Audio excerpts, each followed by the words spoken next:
വേദന അറിഞ്ഞ നാഥ, നീയല്ലാതെ എനിക്കാരുള്ളൂ. എൻ്റെ ഏകാന്തതയിലെനിക്കാശ്വാസമായി മകൾ സ്നേഹം മറ്റാർക്കുള്ളൂ. രണ്ടോ മൂന്നോ പേർ എൻ്റെ നാമത്തിൽ കൂടുന്നവരുടെ മധ്യത്തിൽ ഞാനുണ്ട് എന്ന് വാക്ക് തന്ന കർത്താവിൻ്റെ നാമത്തിൽ ഞങ്ങളുടെ സ്നേഹവന്ദനം വീണ്ടും ഞങ്ങൾ അറിയിക്കട്ടെ. ഹാർവസ്റ്റ് ടി വിയിൽ കൂടി ഈ പ്രോഗ്രാം കാണുന്ന എല്ലാവർക്കും ഞങ്ങളുടെ വന്ദനം അറിയിക്കുന്നു. എല്ലാവരെയും ദൈവം ആത്മാർത്ഥമായി അനുഗ്രഹിക്കട്ടെ എന്ന് ഞങ്ങൾ പ്രാർത്ഥിക്കുന്നു. പ്രാർത്ഥിക്കാൻ കണ്ണുകളടയ്ക്കുന്നു. സ്വർഗീയ പിതാവേ, ഈ സമാഗമന കൂടാരത്തിൻ്റെ പഠന പരമ്പരയിൽ അങ്ങയുടെ സാന്നിധ്യം ഞങ്ങളോട് കൂടി ഇരിക്കുന്നതിനാൽ സ്തോത്രം ചെയ്യുന്നു. കർത്താവേ, അങ്ങ് ഞങ്ങളുടെ ബുദ്ധിയെ തുറക്കാതെ ഈ ശ്രേഷ്ഠകരമായ വചനത്തിൻ്റെ മർമ്മങ്ങളെ ഞങ്ങൾക്ക് ഗ്രഹിക്കുവാൻ കഴിയില്ല പച്ച. അങ്ങ് ഞങ്ങളുടെ ബുദ്ധിയെ തുറന്നു തരുന്നതിനാൽ സ്തോത്രം. കൂടുതലായി ഞങ്ങളെ ശക്തീകരിച്ചാട്ട്. ഇതിൻ്റെ കേൾവിക്കാരെ എല്ലാവരെയും അനുഗ്രഹിച്ചാട്ട്.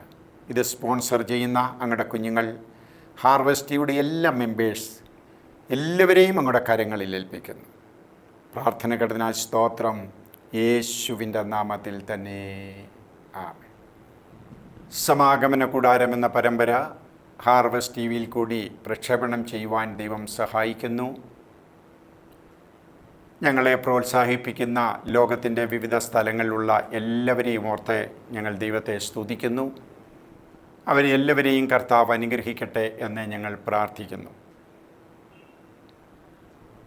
സമാഗമന കൂടാരത്തിൻ്റെ 12ാം എപ്പിസോഡിലേക്ക് കടന്നു വരുവാൻ നമുക്ക് അവസരം ലഭിച്ചു.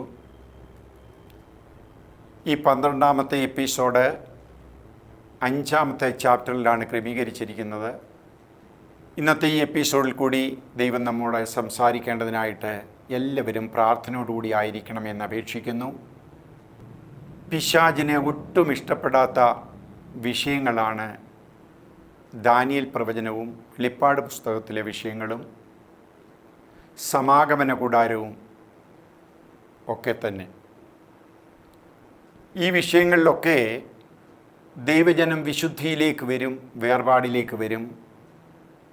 ദാനിയേൽ പ്രവചനം വെളിപ്പാട് പുസ്തകമാണെങ്കിൽ പിശാചിൻ്റെ തന്ത്രങ്ങളും അവൻ്റെ അവസാനത്തിൻ്റെ കണക്കുകളുമൊക്കെ ജനം മനസ്സിലാക്കും. അതുകൊണ്ട് ഈ വിഷയങ്ങളൊക്കെ വലിയ ഭാരമുള്ള വിഷയങ്ങളായിട്ട് പിശാച് ജനഹൃദയങ്ങളിൽ തോന്നിക്കും. എൻ്റെ അനുഭവത്തിൻ്റെ വെളിച്ചത്തിൽ വിശ്വാസികളോട് ആദ്യമായി ഒരു ഉറപ്പ് തന്ന് ഞാൻ മുൻപോട്ട് പോകട്ടെ. ബൈബിളിലെ ലളിതമായ ഭാഗങ്ങളാണ് ഈ സമാഗമന കൂടാരവും ദാനിയേൽ പ്രവചനവും വെളിപ്പാട് പുസ്തകമൊക്കെ. പക്ഷേ നാം പഠിക്കുവാൻ മനസ്സ് വയ്ക്കാത്തത് കൊണ്ട്, നാം ശ്രമിക്കാത്തത് കൊണ്ടാണ് ഈ വക വിഷയങ്ങളൊക്കെ നമുക്ക് വളരെ ആഴമായി തോന്നുന്നത്. സമാഗമന കൂടാരത്തെക്കുറിച്ച് ഈ നാളുകളിൽ അധികം ക്ലാസ്സുകളോ പഠനങ്ങളോ ഇല്ലാത്തതുകൊണ്ട്, കുറഞ്ഞിരിക്കുന്ന കാലഘട്ടമായതുകൊണ്ട് ഈ ക്ലാസ് ഞങ്ങൾ വളരെ ലളിതമായിട്ടും ചെറിയ ചെറിയ സബ്ജക്റ്റുകളായിട്ടും ഒതുക്കി മുൻപോട്ട് പോവുകയാണ്. ദൈവം മോശയോട് പുറപ്പാട് പുസ്തകം 25:8 പറയുന്നു കൂടാരത്തിൻ്റെ പണി തുടങ്ങേണ്ടതിനെക്കുറിച്ച്. പക്ഷെങ്കിൽ ദൈവം കൽപ്പനാധ്യായത്തിൽ തുടങ്ങുന്നത് പുറപ്പാട് പുസ്തകം 25:10-12 വരുമ്പോൾ പറയുന്നത് പെട്ടകം ആദ്യമായി പണിയണം. ആ ഭാഗം വായിച്ച് കേൾപ്പിക്കുന്നു. ഖദിരമരം കൊണ്ട് ഒരു പെട്ടകം ഉണ്ടാക്കണം. അതിന് 2.5 മുഴം നീളവും 1.5 മുഴം വീതിയും 1.5 മുഴം ഉയരവും വേണം. ദൈവം മോശയ്ക്ക് കൽപ്പന കൊടുക്കുകയാണ്. നിങ്ങളുടെ മധ്യത്തിൽ വസിപ്പാൻ, അല്ലെങ്കിൽ ഞാൻ വാക്ക് തന്ന അബ്രഹാമിൻ്റെയും ഇസഹാക്കിൻ്റെയും യാക്കോബിൻ്റെയും മക്കളെ നിങ്ങളുടെ നടുവിൽ ഇറങ്ങി എനിക്ക് വസിക്കണം. കാരണം ഞാൻ മാറി നിൽക്കുന്നത് കൊണ്ട്, അല്ലെങ്കിൽ മനസ്സാക്ഷിയുടെ യുഗത്തിൽ നിങ്ങൾക്ക് ഹൃദയത്തിൽ നിയമങ്ങൾ തന്നതുകൊണ്ട് നിങ്ങൾ പലരും അത് പാലിക്കാതെ പോകുന്നു. നിങ്ങളുടെ മധ്യത്തിൽ ഇറങ്ങി വന്ന് നിങ്ങളോട് ചേർന്ന് വസിക്കുവാൻ ഞാൻ ആഗ്രഹിക്കുന്നു. അങ്ങനെ കൂടാരം പണിയുവാൻ മോശയോട് യഹോവയാം ദൈവം കൽപ്പിക്കുന്നു. പക്ഷെ മോശ കൂടാരം പണിയാൻ കൽപ്പിക്കുന്ന ആ കൽപ്പനയിൽ ദൈവം ആദ്യം പണിയാൻ പറയുന്നത് ഖദിരമരം കൊണ്ട് പെട്ടകം പണിയണമെന്നാണ്. പക്ഷേ പുറപ്പാട് പുസ്തകം 36 അധ്യായത്തിൽ, അനുസരണാധ്യായമാകുന്ന 36, 37, 38 വരും. 36-ന്റെ 8 to 19 വരെ നമ്മൾ വായിക്കുമ്പോൾ അവിടെ അനുസരണാധ്യായത്തിൽ മോശ ആദ്യം അനുസരിച്ച് ചെയ്യുന്നത് പെട്ടകമല്ല പണിയുന്നത്, കൂടാരമാണ് പണിയുന്നത്. ദൈവത്തിൻ്റെ വചനത്തിൽ ആഴമായ സത്യങ്ങൾ കിടപ്പുണ്ട്. ആ സത്യങ്ങൾ ഞങ്ങളെപ്പോലുള്ള ഇങ്ങനെ പറയും, വരികൾക്കിടയിൽ നിന്ന് പോലും ദൈവത്തിൻ്റെ വചനത്തിൻ്റെ മർമ്മങ്ങളെ നമുക്ക് ഗ്രഹിക്കാൻ കഴിയും. അപ്പോൾ ഈ അനുസരണാധ്യായത്തിൽ എന്തുകൊണ്ടാണ് മോശ കൂടാരം ആദ്യം പണിയുന്നത്? അതിനകത്താഴമായ സത്യമുണ്ടല്ലോ. മോശ കൂടാരം പണിതത്, ദൈവത്തിന് സ്തോത്രം, കൂടാരത്തിലെ ഏറ്റവും അതിശ്രേഷ്ഠമായതും വിലപിടിപ്പുള്ളതും, അല്ലെങ്കിൽ ലോക മനുഷ്യരിൽ എല്ലാവരും അംഗീകരിക്കേണ്ടതായ വിലപിടിപ്പുള്ള സാധനമാണ് പെട്ടകവും കൃപാസനവും. ഈ ടെലിവിഷനിൽ കേട്ടുകൊണ്ടിരിക്കുന്ന എൻ്റെ വാത്സല്യാക്കൂട്ട് സഹോദരി സഹോദരന്മാരെ, ഈ പെട്ടകത്തിൻ്റെ അന്വേഷണത്തിന് വേണ്ടി ലോകം ചിലവാക്കിയിട്ടുള്ളത് ബില്യൺസാണ്. ഇപ്പോഴും അതിൻ്റെ ഗവേഷണങ്ങൾ നടന്നുകൊണ്ടിരിക്കുന്നു. ഈ പെട്ടകം അത്ര വിലപിടിപ്പുള്ളതാണ്. ഇത്ര വലിയ വിലപിടിപ്പുള്ള ഒരു പെട്ടകം ആദ്യം പണിയാൻ ദൈവം പറയുന്നത് എന്തുകൊണ്ടെന്ന് ചോദിച്ചാൽ, ഏറ്റവും പ്രധാനപ്പെട്ടത് അതാണെന്ന് കാണിക്കുവാനാണ് ദൈവം മോശയോട് ആദ്യം പെട്ടകം പണിയാൻ പറയുന്നത്.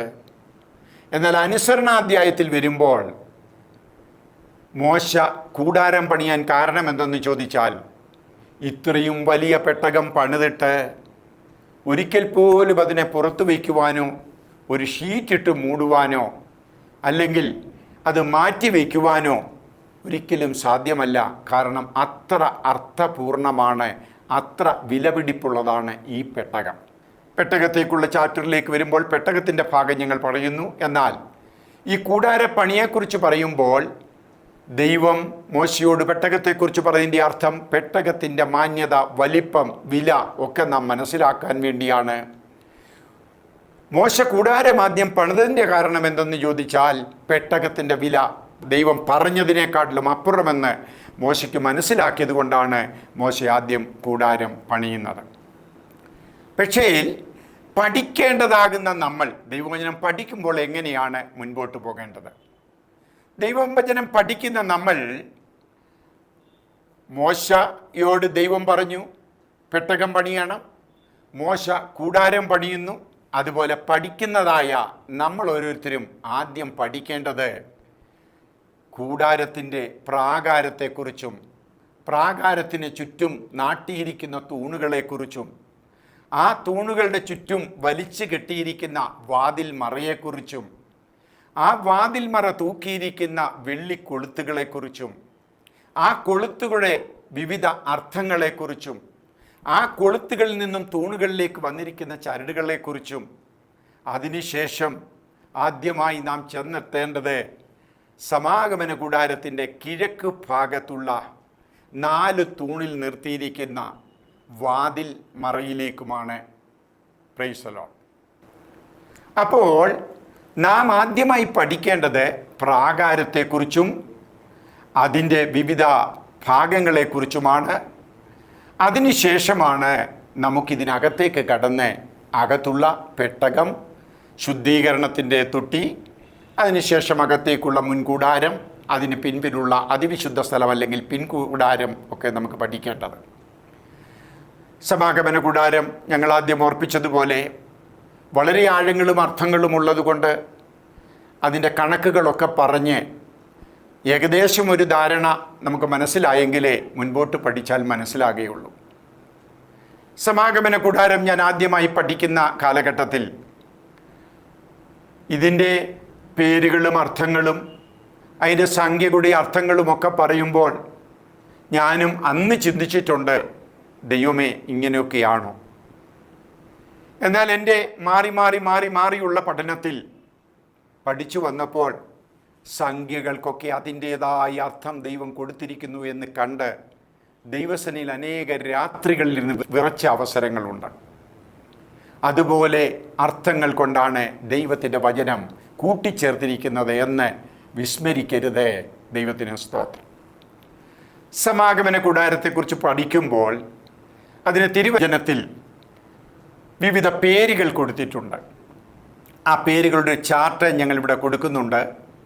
Malayalam Bible, English Bible, Hindi Bible, Telugu Bible, ഇവയെല്ലാം കൂട്ടി ചെയ്തുള്ള ചാർട്ട് എൻ്റെ ഉണ്ടെങ്കിലും ഈ ടെലിവിഷൻ പ്രോഗ്രാമിന് വേണ്ടി തെലുങ്ക് അല്ലെങ്കിൽ മറ്റു ഭാഷകളുടെ ആവശ്യമില്ലാത്തതുകൊണ്ട് മലയാളം, ഇംഗ്ലീഷ്, ഹിന്ദി ഈ 3 ബൈബിളുകളിലെ ഭാഷകളിലെ ബൈബിളുകളിലെ പേരുകൾ ഞങ്ങൾ കാണിച്ച് മുൻപോട്ട് പോവുകയാണ്. പ്രധാനമായും 12 പേരുകളായിട്ടാണ് ഞങ്ങളിത് ക്രമീകരിച്ചിരിക്കുന്നത്. ഈ 12 പേരിൽ കൂടുതലായിട്ട് വേണേൽ കണ്ടുപിടിക്കാം, അത് കുറച്ചും നമുക്ക് കണ്ടുപിടിക്കാം. കാരണം ചില പേരുകൾ തിരിച്ചും മറിച്ചുമായിട്ട് ഇങ്ങനെ പറയുന്നതുള്ളത് കൊണ്ട് അതൊന്ന് ക്രമീകരിച്ചാണ് ഈ 12 പേരുകളിൽ ഞങ്ങൾ ഒതുക്കിയിരിക്കുന്നത്. ഇതിൻ്റെ ഒന്നാമത്തെ പേര് വിശുദ്ധ മന്ദിരം മലയാളത്തിൽ, രണ്ടാമത് കൂടാരമെന്നും മൂന്നാമത് സമാഗമന കൂടാരമെന്നും കാണാം. മൂന്നാമത്തെ പേര് മാത്രം ഞാൻ 3 ഭാഷകളിൽ ഒന്ന് പറഞ്ഞോട്ടെ. മലയാളത്തിൽ സമാഗമന കൂടാരം എന്ന് പറയുമ്പോൾ ഇംഗ്ലീഷിൽ ടെൻ്റ് ഓഫ് മീറ്റിംഗ് എന്നും, ഹിന്ദിയിൽ മിലാപ്ബാല തമ്പു എന്നും, തെലുങ്കിൽ പ്രത്യക്ഷ കൂടാരമെന്നുമാണ് ഇതിന് പറയുന്നത്. മലയാളത്തിൽ 4-ാമത്തെ പേര് സാക്ഷ്യകൂടാരം എന്ന തിരുനിവാസം, സാക്ഷ്യകൂടാരം, യഹോവയുടെ കൂടാരം, തിരുനിവാസം, തിരുനിവാസമായ സമാഗമന കൂടാരം, യഹോവാലയം, തിരുനിവാസത്തിൻ്റെ നിവാസം, ഇങ്ങനെ ഏകദേശം 12 പേരുകൾ കാണുവാൻ കഴിയും. യഹോവയുടെ ആലയം, ഇങ്ങനെ ഏകദേശം 12 പേരുകൾ ഈ കൂടാരത്തെക്കുറിച്ച് കാണുവാൻ കഴിയുന്നു. ഇതിൽ മൂന്നാമത് ഞാൻ വിവരിച്ച അല്ലെങ്കിൽ പറഞ്ഞ സമാഗമന കൂടാരം എന്ന പദത്തിൻ്റെ അർത്ഥം ദൈവം ആഗ്രഹിക്കുന്നത് എന്താണ് എന്നൊന്ന് ചിന്തിച്ച് നമുക്ക് മുൻപോട്ട് പോകാം.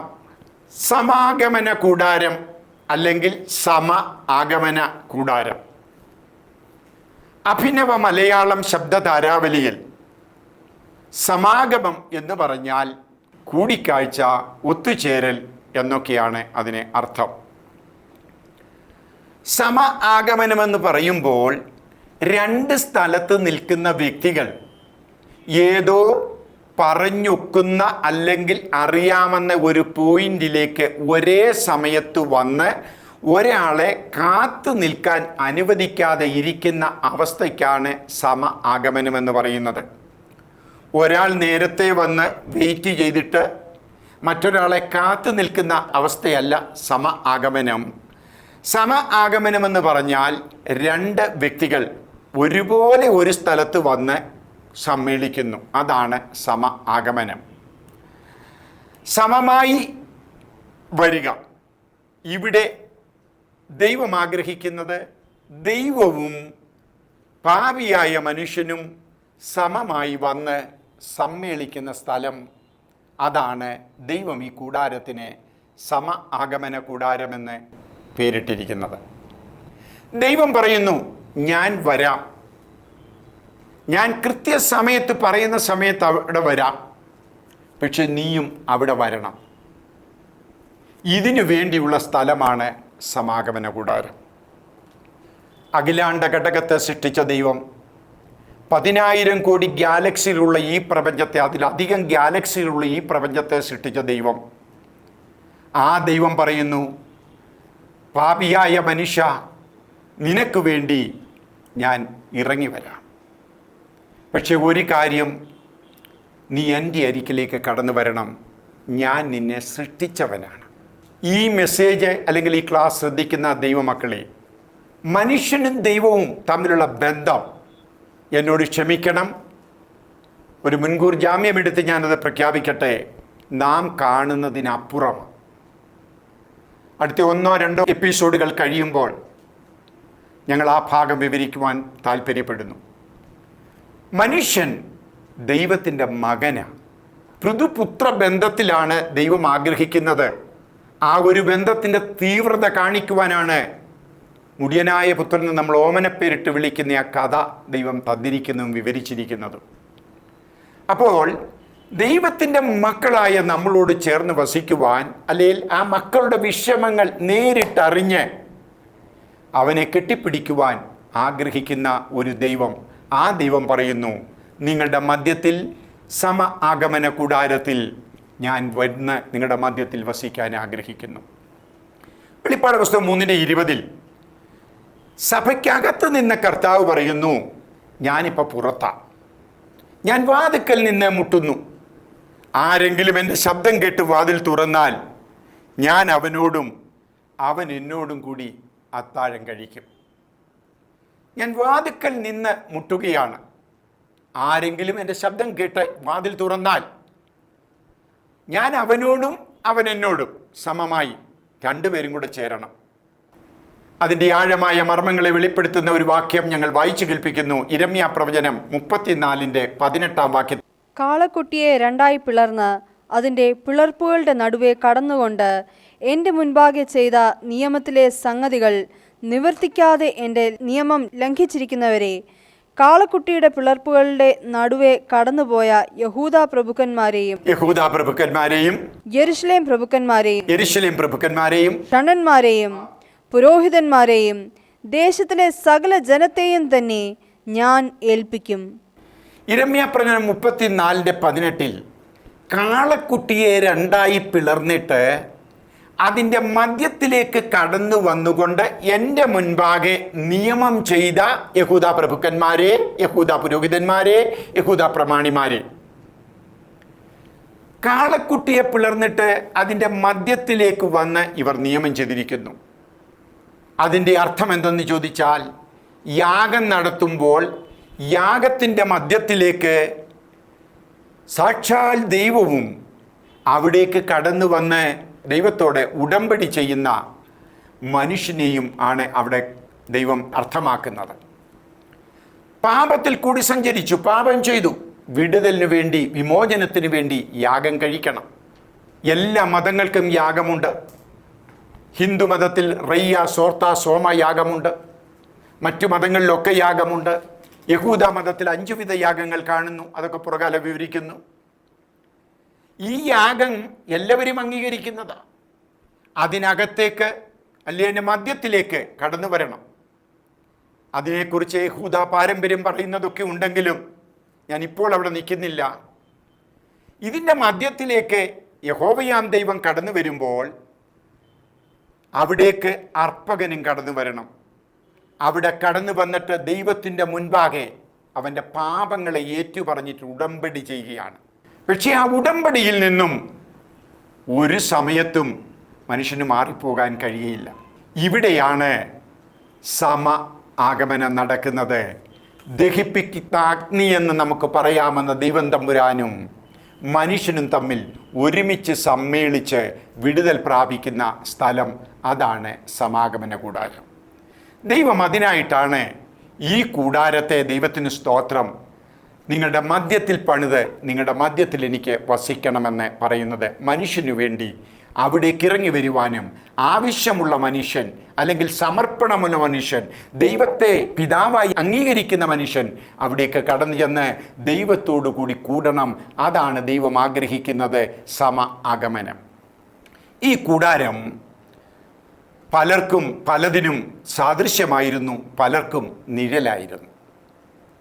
സമാഗമന കൂടാരം യെരുശലേം ദേവാലയത്തിന് സാദൃശ്യമായിരുന്നു. ദൈവം ഇറങ്ങി വസിച്ചിട്ടുള്ള ദേവാലയങ്ങൾക്ക് സാദൃശ്യമായിരുന്നു. നാമാകുന്ന മന്ദിരത്തിൻ്റെ സാദൃശ്യമാകുന്നു. നോഹയുടെ പെട്ടകത്തിൻ്റെ സാദൃശ്യമാകുന്നു. മോശയുടെ ഞാങ്ങണപ്പെട്ടിയുടെ സാദൃശ്യമാണ്. ഇസ്രയേൽ മക്കളുടെ ഗോത്രങ്ങളുടെ ഇടയിലുള്ള സങ്കേത നഗരങ്ങൾക്ക് സാദൃശ്യമാണ്. താമ്ര സർപ്പത്തിൻ്റെ സാദൃശ്യമാണ്. പുതിയ നിയമ സഭയുടെ സാദൃശ്യമാണ്. നമുക്ക് വേണ്ടി അറുക്കപ്പെട്ട പെസഹ കുഞ്ഞാടിൻ്റെ സാദൃശ്യമാണ്. സ്വർഗത്തിൻ്റെ വാസ്തവവും പൊരുളുമാണ്, അല്ലെങ്കിൽ നിഴലുമാണ്. വിശ്വാസിയുടെ, ദൈവത്തിന് സ്തോത്രം, ഹല്ലേലൂയ, ഹൃദയത്തിൻ്റെ അല്ലെങ്കിൽ നമ്മുടെ മന്ദിരത്തിൻ്റെ സാദൃശ്യമാണ്. ഈ കൂടാരം മൽക്കീസദേക്കിന് നിഴലാണ്, ക്രിസ്തുവിന് നിഴലാണ്, ആദമിന് നിഴലാണ്, ഹാബേലിന് നിഴലാണ്, നോഹയ്ക്ക് നിഴലാണ്, അബ്രഹാം, ഇസഹാക്ക്, യാക്കോബ്, ജോസഫ് ഇവർക്കൊക്കെ നിഴലാണ്. മോശയ്ക്കും അഹരോനും പ്രവാചകന്മാർക്കും നിഴലാണ്. ഞാൻ കഴിഞ്ഞ എപ്പിസോഡിൽ ഓർപ്പിച്ചതുപോലെ യഹൂദയിൽ 20 രാജാക്കന്മാർ 390 വർഷം ഭരിച്ചപ്പോൾ അതിൽ 8 രാജാക്കന്മാരെ ദൈവത്തിന് പ്രസാദമുള്ളത് ചെയ്തുള്ളൂ. ആ 8 രാജാക്കന്മാർക്കും നിഴലാണ് ഈ കൂടാരം. ദൈവത്തിന് സ്തോത്രം. ഈ കൂടാരം സാദൃശ്യമാണ്. ഈ കൂടാരം ചിലർക്കൊക്കെ നിഴലാണ്. ഈ നിഴലും പൊരുളും ചേർത്തുള്ള വിഷയങ്ങൾ പിന്നീട് നമ്മൾ ചിന്തിക്കുന്നതാണ്. ഈ സമാഗമന കൂടാരം അനേക വിഷയങ്ങൾക്ക് നിഴലും അനേക വിഷയങ്ങളുടെ സാദൃശ്യവുമായിരിക്കുമ്പോൾ ഇവയോരോന്നോരോന്നും മുൻപോട്ടുള്ള എപ്പിസോഡുകളിൽ നമുക്ക് അതിൻ്റേതായ ഭാഗങ്ങളിൽ ചിന്തിക്കാം. അതിനായി ദൈവമായ കർത്താവ് നമ്മെ എല്ലാവരെയും ബലപ്പെടുത്തട്ടെ. സമാഗമന കൂടാരത്തിന് പ്രധാനമായും 3 ഭാഗങ്ങളുണ്ട്. ഒന്ന് പ്രാകാരം. കഴിഞ്ഞ ദിവസങ്ങളിൽ ഇത് ബ്രോഡ്കാസ്റ്റ് ചെയ്തപ്പോൾ നിങ്ങൾ ചിലരെങ്കിലും ആ ഭാഗങ്ങൾ കണ്ടു കാണുമല്ലോ. പ്രാകാരത്തിന് 100 മുഴം നീളം, 50 മുഴം വീതി, 5 മുഴം ഉയരമാണ്. ഈ കണക്കുകൾ ദൈവത്തിന് തെറ്റിയിട്ടല്ല പറഞ്ഞിരിക്കുന്നത്. 100 മുഴം, 50 മുഴം, 5 മുഴം എന്ന് പറയുമ്പോൾ ദൈവത്തിൻ്റെ വചനത്തിൽ അനേക സ്ഥലങ്ങളിൽ ഈ കണക്കുകൾ ഇതേ അർത്ഥത്തിൽ യോജിക്കുന്ന വിധത്തിൽ കാണാം. അത് ചേർത്ത് നമുക്ക് പിന്നീട് ചിന്തിക്കാം. പ്രാകാരത്തിൽ പ്രധാനമായും 2 ഉപകരണങ്ങൾ കാണാം. ഒന്ന് യാഗപീഠവും, 2 താമ്രത്തൊട്ടിയും. യാഗപീഠത്തിൻ്റെ അളവ് 5 മുഴം നീളം, 5 മുഴം വീതി, 3 മുഴം ഉയരം. ഇത് മനുഷ്യൻ്റെ മുഴമാണ്. എന്നാൽ രണ്ടാമത് കാണുന്ന താമ്രത്തൊട്ടിക്ക് ആകൃതി അളവ് പറഞ്ഞിട്ടില്ല. എന്തുകൊണ്ട് ആകൃതി പറഞ്ഞിട്ടില്ല? ദൈവത്തിൻ്റെ ജനമേ, എൻ്റെ കർത്താവ് പറയാതെ വിടുന്നതിനും അർത്ഥമുണ്ട്. അതോർത്തും ഞാൻ പലപ്പോഴും എൻ്റെ ദൈവത്തെ സ്തുതിക്കാറുണ്ട്. രണ്ടാമത്തെ ഭാഗം വിശുദ്ധ സ്ഥലമാണ്. അതിന് 20 മുഴം നീളം, 10 മുഴം വീതി, 10 മുഴം ഉയരമാണ്. വിശുദ്ധ സ്ഥലം 20 മുഴം നീളം, 10 മുഴം വീതി, 10 മുഴം ഉയരമാണ്. ഈ വിശുദ്ധ സ്ഥലം നമ്മൾ കഴിഞ്ഞ ദിവസം ചിന്തിച്ചല്ലോ. അത് മുൻകൂടാരമെന്ന് പരിശുദ്ധാത്മാവ് എബ്രായ ലേഖനത്തിൽ നമുക്ക് വെളിപ്പെടുത്തി തരുന്നു. അത് ഹിന്ദി ബൈബിളിൽ നിന്നും ഞാൻ അന്നേരം പറഞ്ഞല്ലോ. എക് തമ്പു വർത്തമാൻ സവേക്കേലിയെ എക് ദൃഷ്ടാന്ത് എന്ന് പറഞ്ഞാൽ വിശുദ്ധ സ്ഥലം കൃപായുഗത്തിൻ്റെ, നമ്മുടെ കാലഘട്ടത്തിൻ്റെ, നാം ഇപ്പോൾ ആയിരിക്കുന്ന പുതിയ നിയമസഭയുടെ നിഴലായിരുന്നു വിശുദ്ധ സ്ഥലം. അതുകൊണ്ടാണ് എബ്രായ ലേഖനത്തിൽ പ്രാകാരത്തെക്കുറിച്ച് പരിശുദ്ധാത്മാവ് വിവരിക്കാഞ്ഞത്. ഈ വിശുദ്ധ സ്ഥലത്ത് പ്രധാനമായും 3 ഉപകരണങ്ങളുണ്ട്. ആ 3 ഉപകരണങ്ങളിൽ ഒന്ന് കാഴ്ചയപ്പത്തിൻ്റെ മേശ. ആ മേശയിൽ 2 അടുക്കായി 12 അപ്പങ്ങൾ അടുക്കിയിരിക്കുന്നു. ആ മേശയുടെ നീളം 2.5 മുഴം നീളവും 1.5 മുഴം വീതിയും 1.5 മുഴം ഉയരവുമാണ്. അതിനുശേഷം രണ്ടാമത് കാണുന്നു ധൂപപീഠം. 1 മുഴം നീളം, 1 മുഴം വീതി, 2 മുഴം ഉയരം. എന്താ ഈ കണക്കുകളുടെയൊക്കെ അർത്ഥം? ഒരിക്കൽ കൂടി ഞാൻ ഓർപ്പിക്കട്ടെ. ഈ പഠനത്തിലായിരിക്കുന്ന എൻ്റെ വാത്സല്യ ശ്രോതാക്കളെ, നമ്മളെല്ലാവരും ഭാഗ്യവാന്മാരാണ്. നിങ്ങൾ ആത്മാർത്ഥമായി മനസ്സ് വെച്ച് പ്രാർത്ഥനയോടുകൂടി ആയിരിക്കുന്നുവെങ്കിൽ എമ്മോസിലേക്ക് പോയ ശിഷ്യന്മാരുടെ ബുദ്ധിയെ കർത്താവ് തിരുവചനത്തിൻ്റെ മർമ്മങ്ങളെ മനസ്സിലാക്കാൻ തുറന്നു കൊടുത്തതുപോലെ തുറന്നു തരുമെന്ന് എൻ്റെ അനുഭവത്തിൽ ഞാൻ ഉറപ്പു തരുന്ന ദൈവത്തിന് സ്തോത്രം. പക്ഷെ ഒരു കാര്യം, ദൈവസ്ഥനിൽ ഒരു തീരുമാനമെടുക്കണം. കർത്താവേ, ആഴമായ സത്യങ്ങളുടെ മർമ്മങ്ങളെ ഗ്രഹിക്കുവാൻ എൻ്റെ ബുദ്ധിയെ തുറക്കണം. എന്നാൽ കർത്താവേ, അങ്ങ് തരുന്നതനുസരിച്ച് ഞാൻ അനുസരിച്ച് മുൻപോട്ട് പൊക്കോളാം. പിന്നെ പിന്മാറരുത്, കാലുകൾ പിന്നോട്ട് വയ്ക്കരുത്.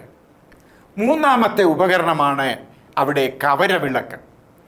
ഒരു തണ്ടിൽ നിന്നും 2 പാർശ്വങ്ങളിലേക്ക് 3 കവരങ്ങളാൽ പണിതിരിക്കുന്ന ഈ കവരവിളക്ക് അതിനും അളവ് ആകൃതി പറഞ്ഞിട്ടില്ല. പക്ഷേ അവിടെ പറയുന്ന ഒരു കാര്യം പറഞ്ഞ് അത് ഞാൻ പിന്നെ വിവരിക്കുന്നുണ്ട്. അത് ഒറ്റ പീസായിട്ടാണ് ഉണ്ടാക്കേണ്ടത്. പല പീസായിട്ടുണ്ടാക്കി വെൽഡ് ചെയ്തോ അല്ലെങ്കിൽ വിളക്കി ചേർത്തോ സ്ക്രൂ ചെയ്ത് ഫിറ്റ് ചെയ്തോ അല്ലെങ്കിൽ പോട്ടെ ഫെവിക്കോൾ വെച്ച് ഒട്ടിച്ചോ ഒന്നും പരിപാടി നടക്കത്തില്ല. സ്വർണം കുടഞ്ഞിട്ട് അതിനെ ഉരുക്കി ഒറ്റ പീസായി പണിതെടുക്കണം. അത് മാത്രം പോരാ, അതിൽ ചില മുട്ടുകളും പൂകളും പുഷ്പടങ്ങളും ഒക്കെയുണ്ട്. അതിനും അർത്ഥങ്ങളുണ്ട്. ഇത് മനസ്സിലാക്കാതെ മുൻപോട്ട് പോകരുത്. മൂന്നാമത്തെ സ്ഥലം അതിവിശുദ്ധ സ്ഥലം. 10 മുഴം നീളവും 10 മുഴം വീതിയും 10 മുഴം ഉയരവും. വിശുദ്ധ സ്ഥലത്തിൻ്റെയും അതിവിശുദ്ധ സ്ഥലത്തിൻ്റെയും ഉയരവും വീതിയും ഒന്ന് തന്നെയാകുമ്പോൾ അവിടെ നീളം കുറച്ചിരിക്കുന്നു. വിശുദ്ധ സ്ഥലത്തിൻ്റെ പകുതിയെ നീളം അതിവിശുദ്ധ സ്ഥലത്തിനുള്ളൂ. ദൈവത്തിന് തെറ്റിയതാണോ? എന്താണ് അങ്ങനെ വന്നത്? അതിലൊക്കെ കണക്കുകളുണ്ട്. ആ കണക്കുകൾ പഠിച്ചെങ്കിലേ ഒരു വിശ്വാസി അങ്ങ് പൂർണ്ണ വിശ്വാസത്തിൽ നിൽക്കാൻ കഴിയത്തുള്ളൂ, ഉപദേശങ്ങളിലും സത്യത്തിലും നിൽക്കാൻ കഴിയത്തുള്ളൂ. ഈ കണക്കുകൾ മനസ്സിലായെങ്കിലേ ഒരു സഭയെ ഒരു ശുശ്രൂഷകന് നേരെ കൊണ്ടുപോകാൻ കഴിയത്തുള്ളൂ. ഈ അതിവിശുദ്ധ സ്ഥലത്ത് 2 ഉപകരണങ്ങളുണ്ട്. ഒന്ന് പെട്ടകം, 2 കൃപാസനം. പെട്ടകം 2.5 മുഴം നീളവും 1.5 മുഴം വീതിയും 1.5 മുഴം ഉയരവുമാണ്. അതിന് മുകളിൽ 2.5 മുഴം നീളവും 1.5 മുഴം വീതിയുമുള്ള തങ്കം കൊണ്ടുള്ള കൃപാസനം വെക്കണം. ആ കൃപാസനത്തിന്മേൽ ചിറക് വിടർത്തി നിൽക്കുന്ന കെരൂബുകൾ. ആ കെരൂബുകളുടെ മധ്യത്തിലാണ് സകലത്തിൻ്റെയും സൃഷ്ടിതാവായ ദൈവം തൻ്റെ മക്കൾക്ക് വേണ്ടി ഇറങ്ങി വന്ന് ആഗമനം ചെയ്യാമെന്ന് വാക്ക് തന്ന് ഇറങ്ങി വന്ന് വസിക്കുന്ന സ്ഥലം. ഒരു കാര്യം കൂടി പറഞ്ഞ് ഞങ്ങൾ ഈ എപ്പിസോഡ് ഇവിടെ അവസാനിപ്പിക്കട്ടെ. പ്രിയ ദൈവത്തിൻ്റെ ജനമേ, കൃപാസനത്തിൻ്റെയും ഘനം പറഞ്ഞിട്ടില്ല, അതിനും അർത്ഥമുണ്ട്. നമ്മുടെ മധ്യത്തിൽ ഇറങ്ങി വന്ന് വസിക്കാമെന്ന് വാക്ക് തന്ന കർത്താവ് നമ്മളോട് പറയുന്ന ഒരു കാര്യമുണ്ട്. കാളക്കുട്ടിയെ പിളർന്ന് പിളർപ്പിൻ്റെ നടുവിൽ കൂടി എൻ്റെ ഒരിക്കൽ വന്ന് ഉഭയസമ്മതം ചെയ്ത പ്രിയ യഹൂദ ഗോത്രങ്ങളെ, പുരോഹിതന്മാരെ, പ്രമാണിമാരെ, നിങ്ങൾ എൻ്റെ നിയമം തെറ്റിച്ചു എങ്കിൽ, എന്നോടുള്ള ഉടമ്പടി തെറ്റിച്ചു എങ്കിൽ ശ്രദ്ധിക്കണമേ, അവർ തെറ്റിച്ച ഉടമ്പടിക്ക് അവർക്ക് കൊടുത്ത ശിക്ഷ ഭയാനകമായിരുന്നു. ആരെങ്കിലും ഒരവസരം തന്നാൽ ദാനിയേൽ പ്രവചനവും എസെക്കിയേൽ പ്രവചനവും എടുത്ത് ഞങ്ങൾ ആ ഭാഗങ്ങൾ അടർത്തി നിങ്ങളെ കാണിച്ചു തരുന്നതാണ്. അവർ ഉടമ്പടി തെറ്റിച്ചപ്പോൾ അവരെ ശിക്ഷിച്ച ശിക്ഷ ഭയാനകരമായിരുന്നുവെങ്കിൽ, എന്നെ കേൾക്കുന്ന എൻ്റെ വാത്സല്യ വിശ്വാസികളെ, കർത്താവ് ലൂക്കോസിൻ്റെ സുവിശേഷത്തിൽ ഇങ്ങനെ പറഞ്ഞു, മനുഷ്യപുത്രൻ വരുമ്പോൾ വിശ്വാസം കണ്ടെത്തുമോ? ഉറപ്പോടെ വിശ്വസ്തയോടെ ഈ വലിയ ദൈവത്തെ എൻ്റെ മുൻപിൽ ഉടമ്പടി ചെയ്ത് ആ ദൈവത്തിൻ്റെ മക്കളായി തീർന്നു മുൻപോട്ട് പോകുവാൻ എല്ലാവരെയും ആഹ്വാനം ചെയ്തുകൊണ്ട് ഞാൻ എൻ്റെ വാക്കുകളെ ഇന്ന് ഉപസംഹരിക്കുന്നു. ദൈവമായ കർത്താവ് നമ്മെ എല്ലാവരെയും അനുഗ്രഹിക്കുമാറാകട്ടെ.